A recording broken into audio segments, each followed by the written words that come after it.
Comment appliquer un bilan énergétique en convection-conduction thermique ou comment passer de Newton et sa pomme à un transfert thermique convectif en thermodynamique? Considérons, c'est le schéma de droite, une paroi, par exemple un mur de maison. À gauche, vous avez donc l'intérieur de la maison et à droite, vous avez un fluide à une certaine température TF. On va appeler T indice P la température de surface de la paroi.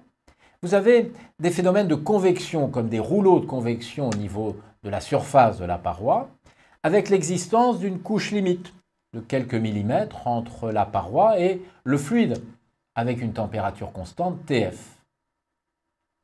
Le transfert thermique qui s'effectue grâce à ces rouleaux de convection au niveau de la paroi peut s'écrire sous la forme, et c'est la loi de Newton, delta Q de convection est égal à un coefficient H de convection, qui est le coefficient de transfert thermique de surface, fois la surface S de la paroi, fois la différence de température Tp, donc température à la surface de la paroi, moins la température du fluide, au-delà de la couche limite, fois l'intervalle de temps dt considéré. Nous allons revenir sur la notion de résistance thermique. Nous avons déjà vu dans une vidéo précédente la notion de résistance thermique de conduction. Rappelons les notations. Vous avez donc à gauche la pièce d'habitation, la température est T0, considérée constante, on est ici en régime stationnaire. S est la section de la paroi. On va noter TF, la température du fluide, donc constante, et TP, la température de surface. On pourra donc tout d'abord définir une résistance de conduction de la paroi, définie par T0 moins Tp égale la résistance de conduction fois le flux thermique. Ainsi, la résistance de conduction, nous l'avions démontré dans la vidéo précédente, s'écrit sous la forme grand L, qui est la profondeur de la paroi, sur lambda S. Mais nous allons pouvoir définir également une résistance thermique de convection.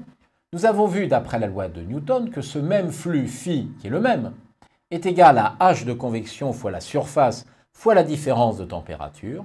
On voit alors que l'on peut définir une résistance de convection qui vaut 1 sur le coefficient H fois la surface S.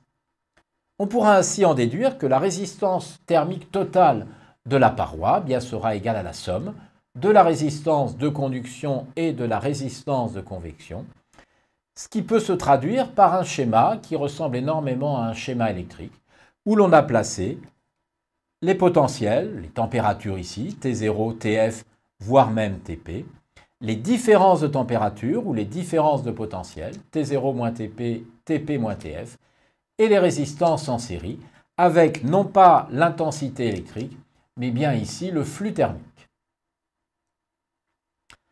Que se passe-t-il si on est en symétrie cylindrique et qu'on considère par exemple un premier cylindre de rayon R1, un deuxième cylindre de rayon R2, on peut considérer ici tout un isolant dont la résistance thermique de conduction est celle-ci, nous l'avions calculée dans une vidéo précédente.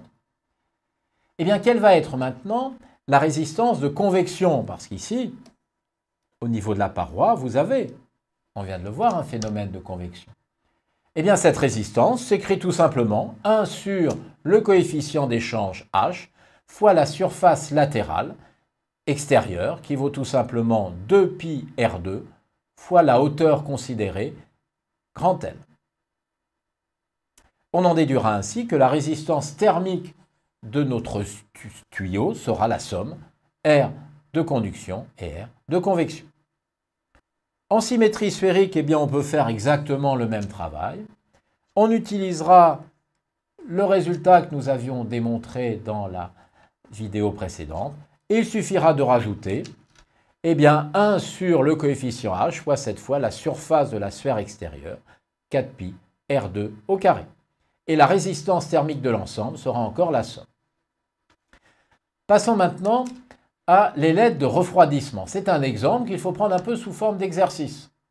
Vous avez un corps chaud, par exemple un ampli de puissance très très chaud et on veut le refroidir. Pour cela, on va mettre une ailette. Par exemple ici, ça sera un parallélépipède. On verra tout à l'heure que ça peut être aussi des cylindres. Vous avez un phénomène de convection très important puisque la surface de l'ailette va être importante.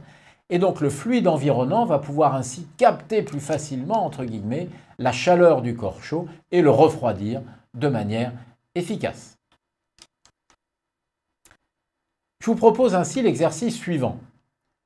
On se propose de déterminer le profil de température T qui ne va dépendre que de X, atteint en régime permanent dans une tige cylindrique de rayon grand R et d'axe OX, appelée justement ailette de refroidissement, comme on vient de le dire, et dont une extrémité est maintenue à la température élevée, c'est l'ampui de puissance, T0.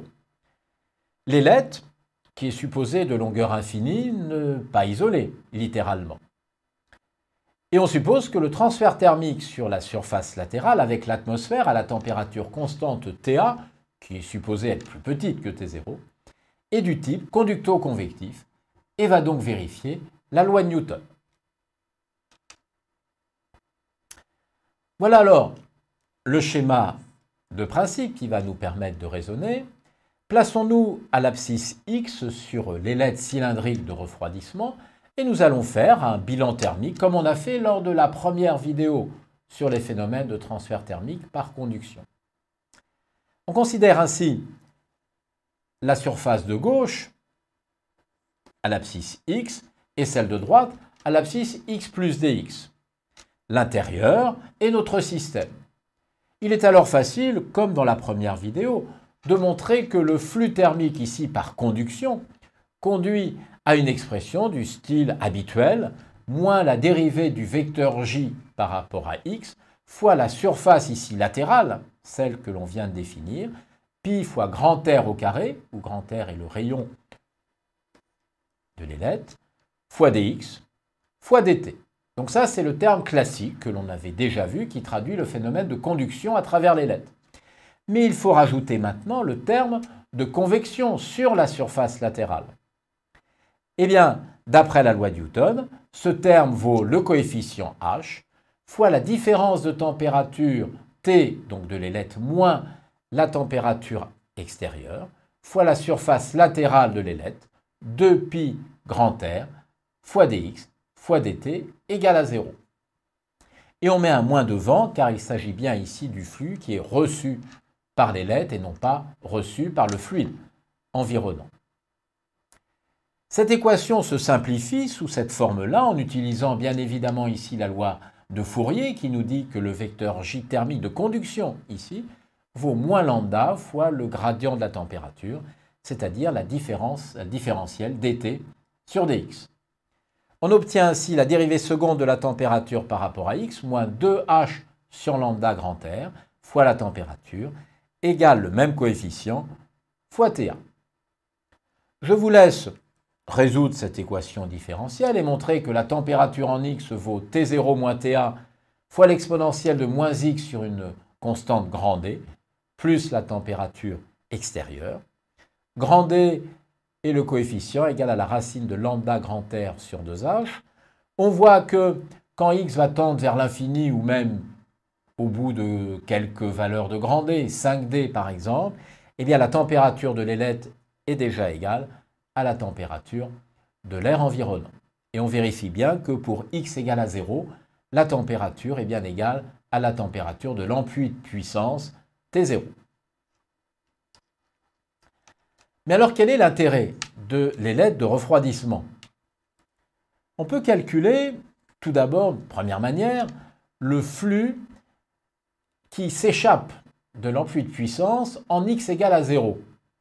C'est le flux de conduction qui est égal à moins lambda fois le gradient de la température en x égale à 0 fois la surface pi r carré.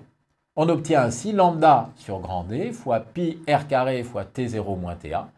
C'est donc le flux de conduction qui s'échappe en x égale à 0 et qui va ensuite être disséminé dans l'ailette et au bout du compte dissipé dans l'atmosphère. Ce même flux peut également s'écrire en disant que le flux, c'est celui qui est dissipé par convection vers l'extérieur, c'est-à-dire l'intégrale de h t en x moins ta fois 2pi r dx, et l'on l'intègre sur toute la longueur de l'ailette. C'est exactement le même résultat que l'on trouve, heureusement, puisque le flux par conduction en 0 est ensuite complètement donné à l'atmosphère. Eh bien, comparons ce flux au flux que l'on aurait eu sans ailette. Si on n'avait pas eu d'ailette, eh bien le flux thermique aurait été uniquement un flux de convection égal à H fois la différence de température T0 moins TA fois la surface au contact de l'extérieur, c'est-à-dire pi fois le rayon de l'ailette au carré. On voit ainsi que ce rapport vaut lambda sur HD et vaut 100, c'est-à-dire que le flux est 100 fois plus efficace en présence d'ailette qu'en absence d'ailette.